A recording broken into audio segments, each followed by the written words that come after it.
So good morning to one and all present here. So இன்றைக்கிலேருந்து நம்ம start பண்ண போகிறது CTET bilingual series. Tamil and English ரெண்டுத்துலேயுமே explain பண்ணியிருப்பேன். இன்றைக்கி நான் ஸ்டார்ட் பண்ண போகிறது சிடெட் பேப்பர் 2 ஓட ஹிந்தி பெடகாஜி. அதில் சாப்டர் 1 அதிகம் ஏவம் அர்ச்சன், அதாவது இங்கிலீஷில் சொல்லணுன்னா லேர்னிங் அண்ட் அக்விசிஷன். அதில் இன்ட்ரடக்ஷன் மட்டும் இப்போ நம்ம பார்க்க போகிறோம். तो इंट्रोडक्शन हिंदी लेना சொல்லுவோம் प्रस्तावना. सीखना मानव जीवन की एक ऐसी व्यापक प्रक्रिया है जो सतत एवं जीवन पर्यंत चलती है. அதாவது இந்த சென்டென்ஸில் என்ன சொல்கிறாங்கன்னா, லேர்னிங் அப்படிங்கிறது ஒரு continuous process that goes continuously throughout the life. அதாவது சிம்பிளாக இங்கிலீஷில் சொல்லணுன்னா learning is a continuous process that goes on throughout the life. தமிழில் சொல்லணுன்னா கற்றல் அப்படிங்கிறது ஒரு ஹியூமன் பீயிங், ஒரு மனுஷனோட வாழ்க்கையில் ஒரு பெரிய தொடர்ந்த செயல்முறையாக நடக்கும். இது லைஃப் லாங், வாழ்க்கை முழுசாகவே நடக்கும் அப்படின்னு சொல்கிறாங்க. செகண்ட் பாயிண்ட் என்னென்னா, मनुष्य जन्म के उपरांत ही सीखना प्रारंभ कर देता है.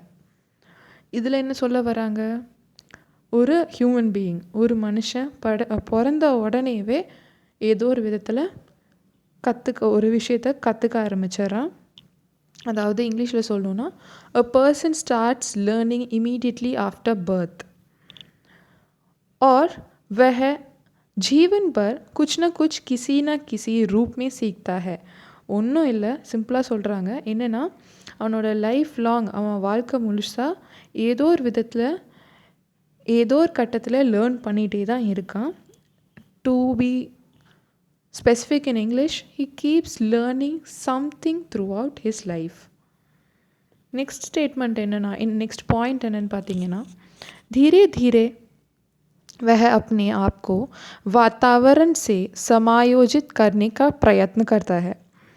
ஸ்லோ அண்ட் ஸ்டெடியாக அவனோட என்வாயன்மெண்ட்டுக்கு ஏற்ற மாதிரி அவன் அதுக்குள்ளே அட்ஜஸ்ட் பண்ணிக்க ட்ரை பண்ணுறான். அவன் அந்த சுற்றுச்சூழலுக்கு ஏற்ற மாதிரி அந்த சுற்றுச்சூழலுக்குள்ளே அவனவே அவன் பொருந்திக்க ட்ரை பண்ணுறான்.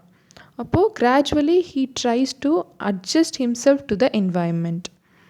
भाषा सीखने के लिए वातावरण आवश्यक है. ஸோ ஒரு மொழி, ஒரு லாங்குவேஜ் லேர்ன் பண்ணுறதுக்கு கண்டிப்பாக அதுக்கான என்வாயன்மெண்ட் ரொம்ப முக்கியம், ரொம்ப தேவை இருக்குது. ஸோ இங்கிலீஷில் சொல்லணுன்னா environment is necessary for language லேர்निंग.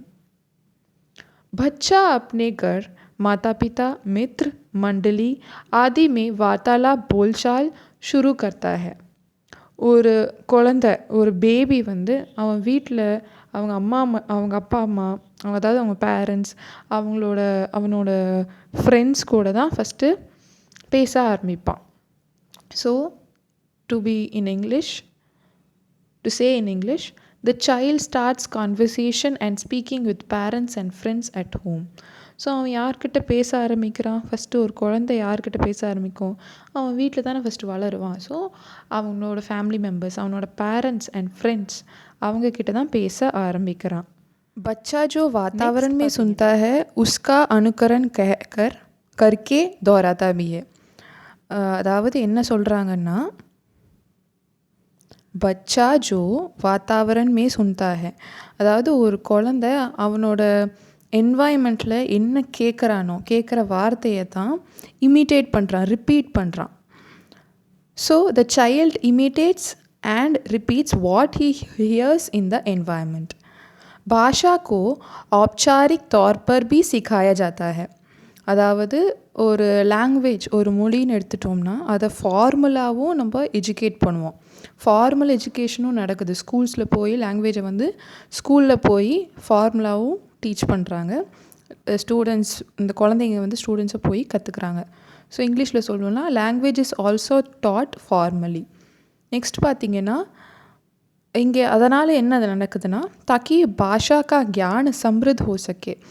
இப்போது औपचारिक, அதாவது ஃபார்மலான மோட் ஆஃப் எஜுகேஷனில் லாங்குவேஜ் லேர்னிங் நடக்கும்போது பாஷா கா கியான் சம்ருத் ஹோ சக்கே, அதாவது லாங்குவேஜோட நாலேஜ் ஸ்டூடெண்ட்ஸ்க்கு அதாவது லேர்னருக்கு என்ரிச்ட் ஆகும், நாலேஜ் வளர்ச்சி அடையும் அப்படின்னு சொல்கிறாங்க லாங்குவேज डेवलपमेंटல. भाषा शिक्षण में कहीं ना कहीं क्रिया पक्ष की विशेषता रहती है. அப்போது லாங்குவேஜ் டீச்சிங்கோட செயல்முறை, அப்போது மொழி கற்பித்தலில் செயல்முறை அப்படின்னு வரும்போது அதில் அந்த ப்ராக்டிக்கல் ஆஸ்பெக்ட்டுக்கு இம்பார்ட்டன்ஸ் கொடுக்குறாங்க. அதாவது in language teaching the practical aspect has also been given a special importance அப்படின்னு சொல்லலாம். विद्यालय में भाषा शिक्षण भी भाषा अधिगम का औपचारिक तरीका है. அதாவது வித்யாலயன ஸ்கூலில் வந்து மொழி கற்பித்தல் அப்படிங்கிற கான்செப்ட், அதாவது லாங்குவேஜ் டீச்சிங் அப்படின்னு எடுத்துக்கும்போது அது வந்து நம்ம மோஸ்ட்லி ரொம்பவே ஃபார்மலாக தான் இருக்கும் அப்படின்னு சொல்கிறாங்க. Language teaching in school is also a formal method of language learning அப்படின்னு சொல்கிறாங்க. So this is the introductory part of the chapter 1 அதிகம் ஏவம் அர்ச்சன் language and acquisition. So until then, see you, tata, bye bye, and let's meet in the next video. Thank you students, and மறக்காம நம்ம சேனலை subscribe பண்ணிக்கோங்க for upcoming updates of seated preparation.